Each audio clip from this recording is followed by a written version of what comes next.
Olá a todos, meu nome é Michel Garcia Rodrigues, estudante do IFTM Campus Patos de Minas, sou bolsista do PIBIC no ensino médio e irei apresentar o projeto de seleção de parâmetros e metodologia aplicadas ao processo de prototipagem rápida em tecnologia FDM, que desenvolvi juntamente com a orientação da professora Carolina Pimenta Mota. A impressão 3D vem sendo um ponto muito forte no mercado, tem uma utilização ampla na indústria, principalmente em fábricas, na produção de protótipos, e também por artistas na produção de esculturas em alta resolução.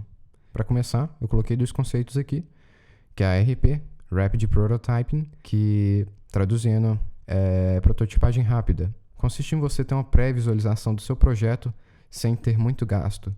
Dessa forma, você consegue saber se é necessário fazer alguma mudança no dimensionamento do seu produto ou se você precisa fazer algum ajuste. E essa é uma maneira muito mais fácil porque você vai gastar menos dinheiro para produzir essa peça e de uma maneira muito mais rápida e sustentável, reduzindo as sobras de materiais, que normalmente acontece com o processo de usinagem, em que você tem o descarte das rebarbas e dos pedaços que foram recortados da sua peça, e você tem um custo-benefício melhor nesse processo. E FDM, Fused Deposition Modeling, que traduzindo significa modelagem por deposição de material fundido. Temos aqui um esquema de como a tecnologia FDM funciona. Aqui no início temos a base, que chamamos de cama, e ela pode ser aquecida ou não, isso vai depender do equipamento. Logo acima temos a estrutura da extrusora, que é composta por um bico extrusor, é por aqui que vai sair o material, com uma vazão uniforme, né? E logo acima temos, ainda dentro da extrusora, temos os aquecedores, esses que vão fazer o derretimento do material, e mais acima temos as engrenagens que fazem com que o material seja inserido dentro da extrusora. O material costuma ficar em um carretel. Posteriormente irei falar mais sobre os materiais. E é nessa cama que o material é depositado pela extrusora, que se movimenta em eixos X, Y e Z, e a estrutura de cada impressora varia de acordo com a fabricante. O projeto teve como objetivos selecionar melhores parâmetros de acordo com a impressora e materiais disponíveis, produzir peças personalizadas para utilização no campus, aumentar a qualidade dos resultados das pesquisas do grupo e aprimorar técnicas de impressão e acabamento. Esse é um diagrama básico de processos para impressão 3D. Antes de tudo, é necessário ter um modelo 3D. No caso do nosso projeto, o formato que mais utilizamos foi o formato STL, então você precisa ter um arquivo STL, você vai importar ele no fatiador. E o que o fatiador faz? Ele é o responsável por transformar esse objeto tridimensional em um objeto dividido em camadas. Posteriormente, irei mostrar mais imagens sobre isso. E esses são alguns exemplos dos fatiadores que existem. O Simplify 3D, que é um programa pago, e o Cura, que é um programa gratuito. Assim que você configura o seu objeto para impressão, você envia um comando para a impressora e assim ela realiza o processo. Assim que o objeto 3D é processado, o fatiador cria linhas de comando para chegarem até a impressora. E existem duas maneiras de fazer isso. Através do computador via USB, que é uma forma mais direta, e é possível monitorar a impressão através do computador, e é possível também imprimir através de um cartão SD, ou, dependendo da impressora, um pendrive contendo o arquivo de impressão, e assim executará o comando de impressão na impressora. Outro ponto importante da impressão 3D são os materiais. Existem diversos materiais de diversas cores, com diversas características, cada um tem uma propriedade diferente, cada um vai refletir um valor diferente dentro do software. Na nossa pesquisa, os materiais que mais utilizamos foi o PLA e o ABS. E existem outras variações de materiais, como o PET, PETG, TPU, TPE, que são duas variantes de material flexível. Cada um desses materiais vão ter um ponto de fusão diferente do outro, e essa temperatura também pode variar de marca para marca, tendo esse fator da qualidade do material, a importância da escolha do material. Por exemplo, se eu quiser um material mais rígido e quiser aplicar um acabamento nele, se eu quiser lixar o meu objeto, eu vou optar por utilizar o ABS, que é um material mais rígido que pode ser lixado.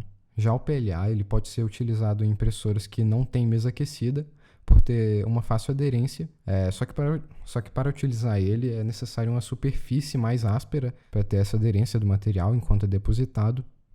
E essa foi a impressora utilizada no projeto. Ela tem uma estrutura de MDF, ela possui também uma mesa aquecida com superfície em vidro e um display LCD para monitoramento e navegação, e acompanha informações como a temperatura da mesa, a temperatura da extrusora, tempo de impressão e localização dos eixos.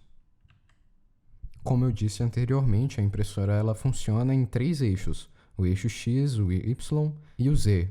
Essa impressora utiliza motores de passo, e para que o motor entenda a distância que ele deve andar, ele deve ser configurado com alguma referência.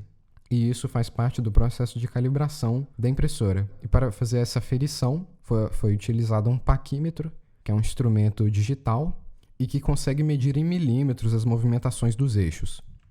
Para fazer a calibração, né, e a correção do movimento do motor, foi utilizado um cálculo onde o valor do movimento esperado, dividido pelo valor do movimento executado, multiplicado pelo passo em milímetros, é igual a um novo valor. Para que tivesse uma maior precisão nas medidas, foi calculada a média dos valores de ida e de volta do eixo Y. Foi configurado para que o eixo Y movimentasse 10 milímetros. O valor que foi transferido na realidade foi 10,41 milímetros e na volta menos 10,39 milímetros. E com esse valor da média a gente joga na fórmula e consegue um valor corrigido que não tem uma escala padrão para todas as impressoras. Isso varia de impressora para impressora e esse é o valor que a gente coloca para configurar na impressora um movimento mais correto e assim o eixo ele vai passar a fazer um movimento realmente de 10 milímetros. Ainda na calibração da impressora foi realizado um comparativo de peças de testes. Essas peças elas têm esse formato, por dentro são vazias, ou seja, elas não têm preenchimento, o que facilita a velocidade dos testes e entrega o valor que a gente precisa, que é a largura e a altura. Que a largura é de 20, é um quadrado de 20 por 20, e a altura é de 10 milímetros. A peça rosa é uma peça anterior à calibração e a peça laranja é uma peça posterior à calibração. Os valores da peça rosa em milímetros deram 21,28 no eixo X, que deveria ser 20, no eixo Y 21,55 e no eixo Z, que é o da altura, 10,22. Já o posterior à calibração, a peça laranja foi medido 20 milímetros no eixo X, 20,1 no eixo Y e 9,98 no Z. A modelagem é a etapa que permite se fazer peças personalizadas e existe também a opção de você obter gratuitamente modelos 3D em sites pela internet.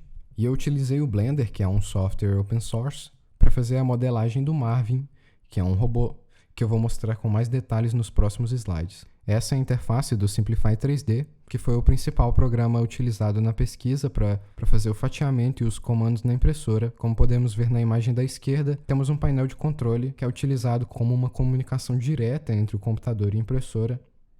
Agora eu vou mostrar algumas impressões. Esse é a carcaça do iFrequência, que é projeto do Arthur Mota, do Campus Patos de Minas. Essa carcaça ela foi impressa em ABS preto, e ela comporta o iFrequência, que é um dispositivo de leitura via RF, né? E coleta os dados de frequência dos alunos no campus. Outra carcaça, dessa vez impressa em PLA laranja, foi feita para comportar um leitor de cartão acoplado a um sistema de acesso do laboratório de pesquisa. Essa impressão foi uma escultura do robô Marvin, que é um mascote do evento do Orgulho Nerd, Patos de Minas, e as imagens mostram o processo de criação do modelo 3D, que foi feito com base no personagem já criado, né, pelo pessoal em colaboração com o evento, que teve a etapa de modelagem no Blender, a impressão e a finalização com a pintura, né, com acabamento. E como conclusões, o projeto teve colaboração com projetos relacionados ao FDM, as técnicas de impressão 3D de baixo custo foram aprimoradas, e esse trabalho deixa também como um incentivo ao interesse no mundo da impressão 3D.